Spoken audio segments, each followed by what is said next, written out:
Muito bem, então espero que a presença aqui esta manhã seja melhor do que estar na praia, melhor do que estar num jardim fresquinho a preparar, quem sabe, uma sanduíche ou num churrasco a preparar uma sardinhada ou outro tipo de comida, porque a nossa comida deve ser fazer a vontade do nosso Deus. Se na semana passada falámos sobre a fidelidade na vida do crente, e sabemos que é tão difícil ser fiel ao Senhor num mundo como o nosso em que vivemos. Mas é tão importante. Vejam o que aconteceu com aquele jogador da seleção e com o seu irmão. Que tristeza. Porque falta a esperança na vida eterna. Tantas manifestações que mostram solidariedade. Um português em Inglaterra, na verdade ele alcançou grandes feitos, mas tanta gente lá em Inglaterra a homenagear e a precisar da esperança da vida eterna. E é isso que faz toda a diferença. Hoje queremos falar sobre o amor misericordioso de Deus. O amor misericordioso de Deus. E é isso que nos habilita a sermos fiéis em Cristo, não a sermos perfeitos. De fiéis, nós, pela graça que o Senhor Jesus nos traz, o seu sacrifício na cruz do Calvário, diz Atos 4:12, e em nenhum outro há salvação, porque também debaixo dos céus nenhum outro nome há dado entre os homens pelo qual possamos ser salvos. Então é em Cristo que nós temos condições para sermos fiéis e, num processo de santificação, chegar à condição de justo filho de Deus. Então hoje queremos que possam refletir comigo neste amor misericordioso de Deus. As leituras não foram por acaso. Fui eu que as escolhi e que pedi à nossa irmã Patrícia, dirigente, para as ler. E vejam o que é que as leituras dizem. O alvo, o objetivo é o aperfeiçoamento espiritual no corpo de Cristo. Então, é Deus que faz tudo por nós?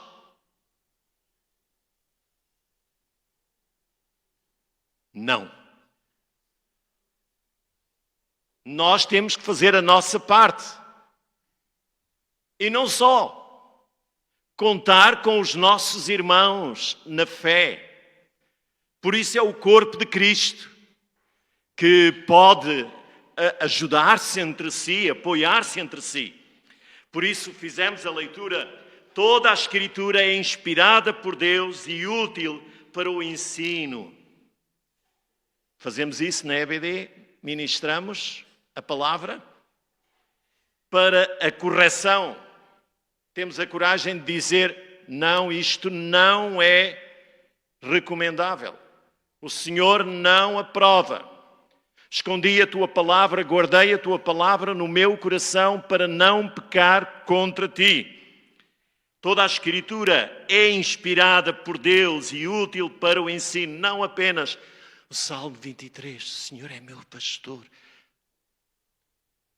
Toda a Escritura para repreensão, para correção, para educação na justiça, a fim de que o homem, mulher, adolescente, criança,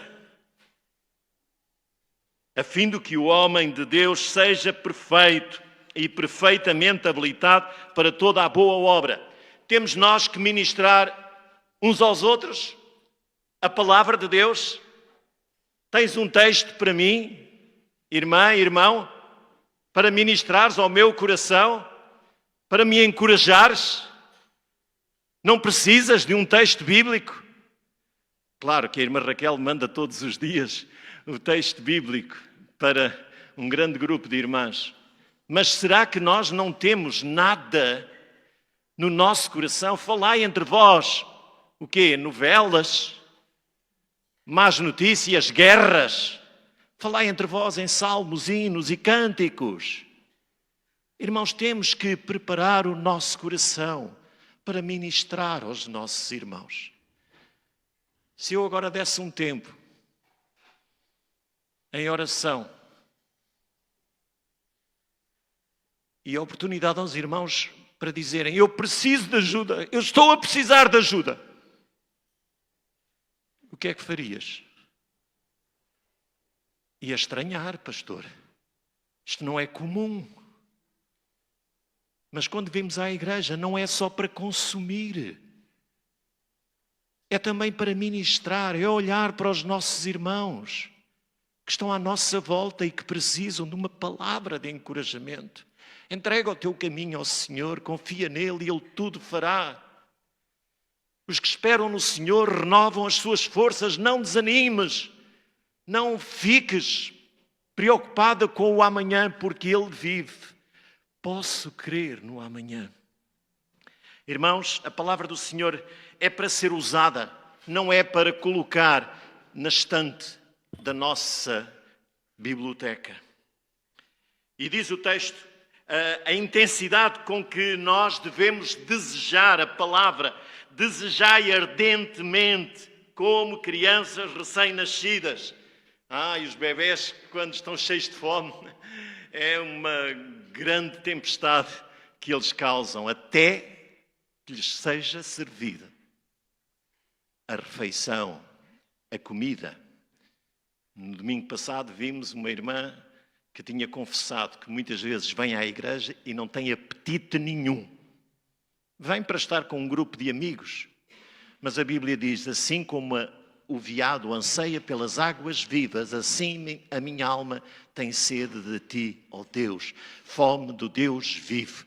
Senhor, perdoa-nos todas as vezes que vimos sem apetite espiritual, talvez porque não nos preparamos previamente. A roupa está preparada? E a alma? O coração? Está preparado para que a semente da palavra agora caia no teu coração e dê frutos práticos segunda, terça, quarta, quinta, sexta, sábado, domingo e sempre para a eternidade? Filho meu, não rejeites a correção do Senhor, nem te enojes da sua repreensão, porque o Senhor repreende aquele a quem ama, assim como o pai ao filho que quer bem. E já vos esqueceste da exortação que argumenta convosco como filhos? Filho meu, não desprezes a correção do Senhor e não desmaies quando por ele fores repreendido, porque o Senhor corrige o que ama e açoita a qualquer que recebe por filho. Irmãos, a relação de Deus com o homem, este amor misericordioso de Deus para conosco, como é que se compreende? Mães, amam os vossos filhos? Mães, os vossos filhos são perfeitos? Quantas alegrias eles vos têm dado? Quantas tristezas, quantas dores, quantas preocupações. Deixaram-nos de os amar? Porque é que está aqui, irmã? Vem lá do Brasil. Estava tão bem lá porque os ama. Só porque têm acertado? Não, também erros. Assim é Deus conosco. Não merecíamos a sua graça e a sua misericórdia. Mas porque Ele nos ama mais do que a nossa mãe e o nosso pai, enviou Jesus. Quando há pouco cantávamos, o céu sem nós, tu não quisestes. Deus não quer estar no céu sem nós. Por isso mandou Jesus para que nós pudéssemos chegar ao céu. Irmãos, os pais, eu também sei o que é isso, têm uma missão tremenda. Fácil? Não. Compensadora? Sim, sem dúvida. Mas, meus irmãos, este exemplo da relação pai e filho explica a relação Deus-humanidade em termos de misericórdia. Muitas das decisões que os pais tomam para com os seus filhos são comuns à maioria dos pais que aqui estão. Falhamos com os nossos filhos e lamentamos. Não devia ter agido assim. O meu primeiro filho não é igual ao segundo ou ao terceiro. E eu usei o mesmo método. Falhei, não estive atento, não olhei para as características da pessoa maravilhosa e única que Deus criou. Falhamos com os nossos filhos e lamentamos. Eles sofrem com os nossos erros. Isto é o que acontece a maior parte das vezes. E há bem pouco tempo, na palestra que tivemos aqui, tão boa, ministrada na área de serviço dos casais, vimos isso. A nossa culpa leva-nos a condescender e por isso muitas vezes tomamos decisões erradas e porque estamos tão estressados, muitas vezes cobrimos os nossos filhos com um amor sufocante. Somos permissivos, mimamos os nossos filhos demasiadamente. São os nossos erros comuns como pais. Tanto os pais como os filhos precisam do amor misericordioso de Deus. Se nós aceitarmos o perdão de Deus pelos nossos pecados, é possível mudar as coisas. Há pais e filhos que não se conseguem perdoar. Mas a misericórdia do Senhor é grande. A fé causa nos nossos corações esse sentimento de que nós não somos nada. Nós não temos direito a nada diante daquele que é perfeito, o nosso Deus. Não podemos condescender com o pecado. Precisamos de buscar o Senhor, a sua misericórdia em todos os momentos da nossa vida.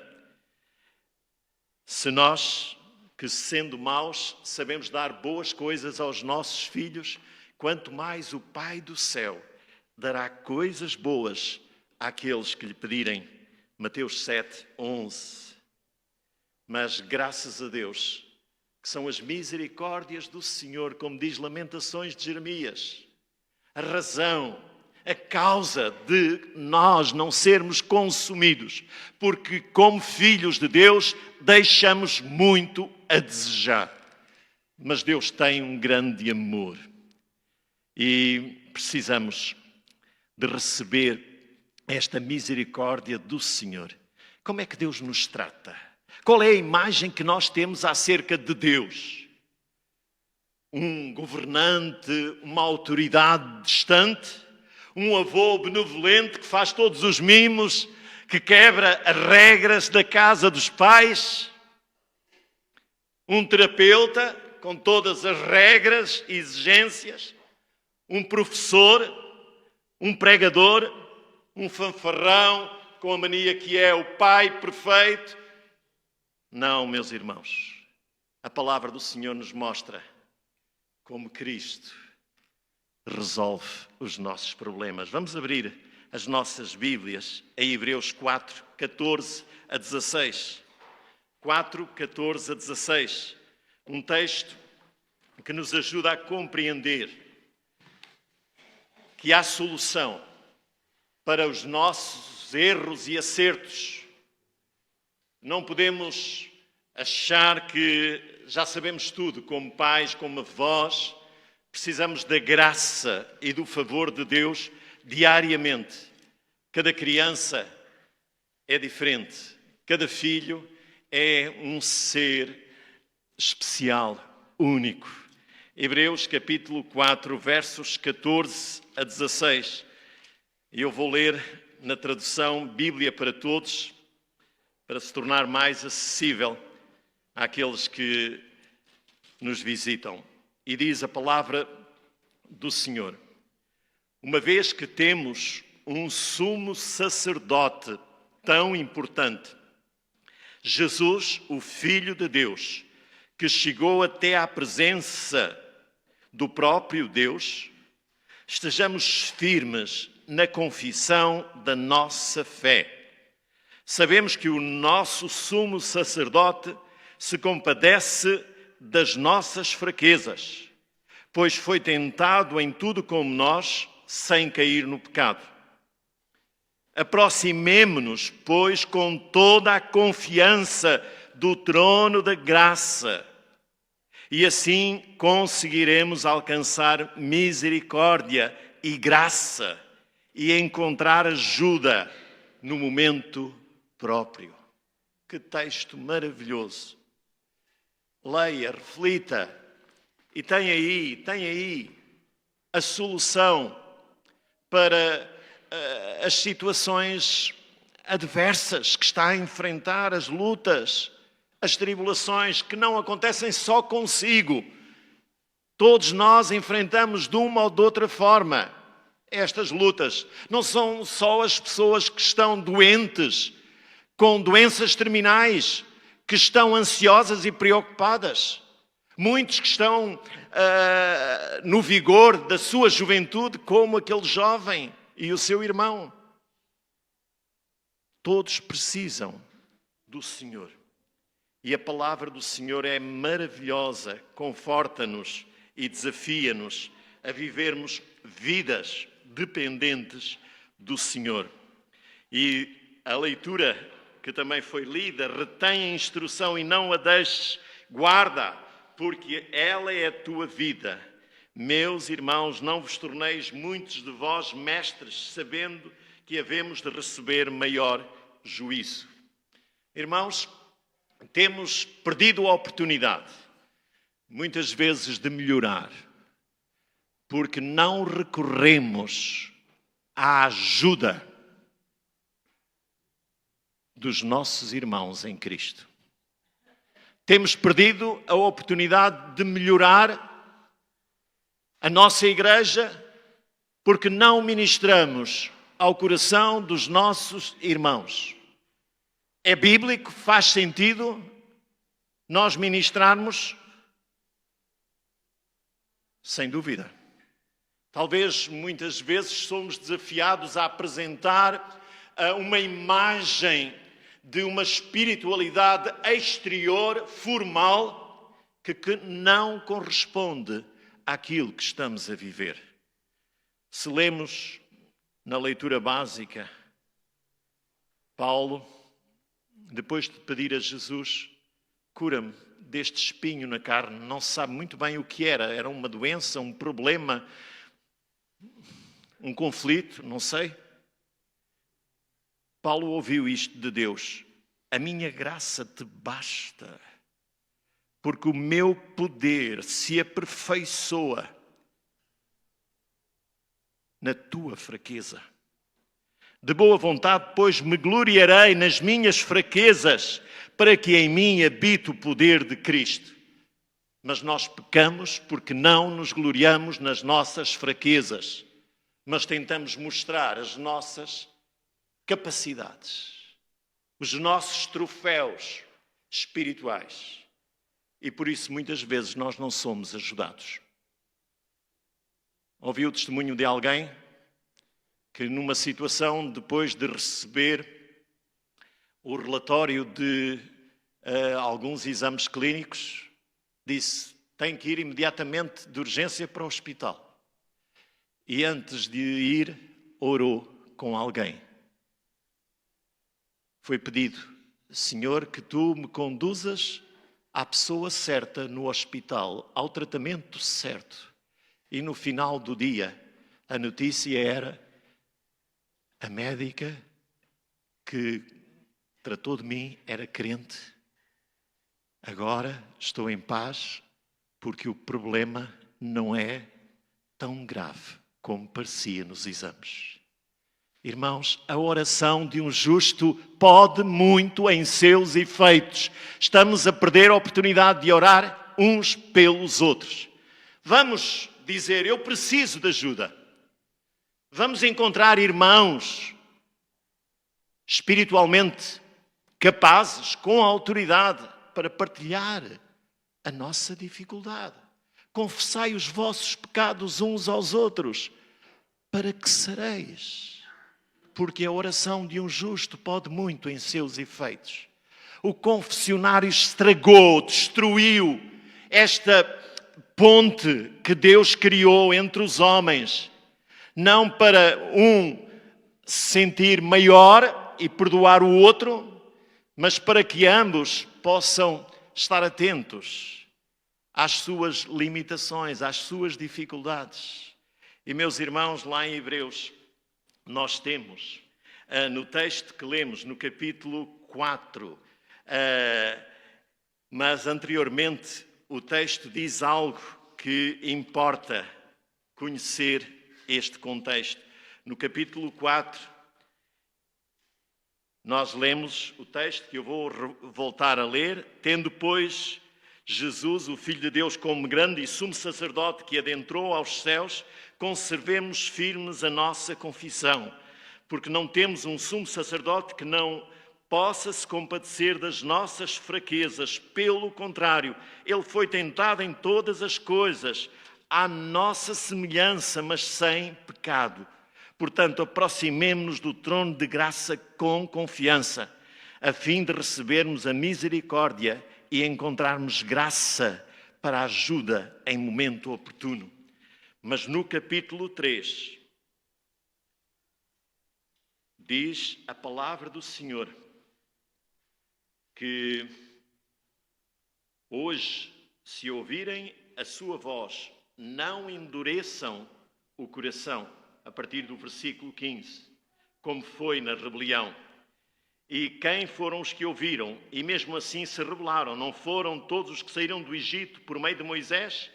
E contra quem Deus se indignou durante 40 anos? Não foi contra os que pecaram, cujos cadáveres caíram no deserto? E por quem jurou que não entrariam no seu descanso, senão os que foram desobedientes? Assim vemos que não puderam entrar por causa da sua incredulidade. Mas ainda no capítulo 4, nos versos 11 até ao verso 13, portanto, esforcemo-nos para entrar naquele descanso, a fim de que ninguém caia segundo o exemplo da desobediência. Porque a palavra de Deus é viva e eficaz e mais cortante do que qualquer espada de 2 gumes, e penetra até o ponto de dividir a alma e o espírito, juntas e medulas, e que é apta para julgar os pensamentos e os propósitos do coração. E não há criatura que não seja manifesta na sua presença. Pelo contrário, todas as coisas estão descobertas e expostas aos olhos daquele a quem temos que prestar contas. Um dia, nós estaremos na presença do Senhor a prestar contas da nossa vida como crentes. E aí não haverá qualquer tipo de máscara. Estaremos a nu diante do Senhor. Irmãos, a misericórdia de Deus está disponível nesta experiência de vida, para que nos ajudemos uns aos outros e encorajados uns pelos outros. Aquele que é espiritual ajuda o irmão que está a atravessar dificuldade. Corrija-o em amor, ajude-o, ore por ele. Meus irmãos, precisamos uns dos outros, precisamos de nos encorajar, de orar uns pelos outros, Precisamos de estar disponíveis para ouvir os nossos irmãos. E isso é uma oportunidade. Ainda antes do Senhor nos chamar de corrigir muitas coisas nas nossas vidas. Porque um dia, quando chegarmos à presença do Senhor, aí é a prestação de contas, já não há oportunidade para mudar. Por isso, este é o tempo. Ajudemos-nos uns aos outros. Sejamos sensíveis. Falemos com os mais novos, os mais velhos, os séniores. Tem acontecido, na minha experiência, nestes últimos tempos. Pastor Nuno, eu preciso da tua ajuda. E vice-versa. Pastor Daniel, eu preciso da tua ajuda. Vem orar comigo. Vem dar o teu parecer sobre este problema, sobre esta necessidade. Irmãos, vamos estar atentos uns aos outros. Vamos ajudar-nos uns aos outros. Isto é misericórdia de Deus. Quando nós dizemos a um filho, olha, eu já te disse, é a terceira vez que se voltares a fazer isto, não vês mais televisão. Não vais a este divertimento. Isto é misericórdia. E a palavra do Senhor nos diz que nós devemos orar uns pelos outros, perdoar uns aos outros, gloriarmos-nos nas nossas fraquezas. Jesus disse a Paulo, a minha graça te basta e o meu poder se aperfeiçoa na tua fraqueza. O Senhor Jesus diz-nos hoje, diz-te a ti, quando tens situações que não consegues ultrapassar, a minha graça te basta. Quando no teu coração não há vontade de perdoar alguém que te fez mal, a minha graça te basta. Quando o resultado daquele exame é tremendo, a minha graça te basta. Quando esperavas ser retribuído pelo amor, pela atenção que deste aos teus queridos, à tua família, e não o és, a minha graça te basta. O meu poder se aperfeiçoa na tua fraqueza. Então, meus irmãos, recebamos a misericórdia de Deus. Ministremos uns aos outros a misericórdia de Deus. Eu sou responsável pelo meu irmão. Foi esse o problema entre Caim e Abel. E que quebrou logo a união de uma família. Por isso, meus irmãos, vamos orar. E quero ler-vos o texto que Paulo escreveu aos Romanos antes, que é um desafio para nós experimentarmos a vontade de Deus e não nos conformarmos com este mundo onde cada um salve-se quem puder. Não, a palavra do Senhor nos recomenda que façamos. Portanto, irmãos, pelas misericórdias de Deus, peço que orem, peço que ofereçam o vosso corpo como sacrifício vivo, santo e agradável a Deus. Este é o culto racional de vocês. E não vivam conforme os padrões deste mundo, mas deixem que Deus os transforme pela renovação da mente, para que possam experimentar qual é a boa, agradável e perfeita vontade de Deus. Estamos no verão. Vamos ter tantas oportunidades de nos divertirmos, mas também de pecarmos. De sujarmos, mancharmos o nosso corpo com prazeres que nos podem afastar, interromper o processo de santificação com Deus. Sejamos capazes de pedir ao Senhor, livra-me do pecado. Protege-me, Senhor, que eu saiba desfrutar neste tempo de descanso das tuas delícias, sem me afastar de ti. Não vos conformeis com este mundo. Mesmo que estejas no meio de uma multidão, no nosso país, no estrangeiro, Tu és o Filho de Deus amado. O Senhor conhece-te. Tu és o meu filho. Por isso não te esqueças. Experimenta a boa e agradável, perfeita vontade do Senhor. Entrega o teu corpo. Coloca no altar. Senhor, o meu corpo é para te adorar, é para te servir e não para me embriagar, drogar, prostituir. Senhor, ajuda-me. Vamos orar. Senhor, obrigado pela tua misericórdia. Porque ainda que os nossos pecados sejam como a cor da escarlata intensos, tu os podes purificar como a branca neve. Obrigado, Senhor, pelo teu amor, pelo teu favor. Na verdade, as tuas misericórdias são a causa de não sermos consumidos. Perdoa-nos, Senhor, e reabilita-nos. Abençoa a tua igreja, abençoa o teu povo. Senhor, que possamos despertar para a meditação, leitura da tua palavra, a fim de que possamos ministrar com graça ao coração dos nossos irmãos. Abençoa-nos, Senhor, como tua igreja.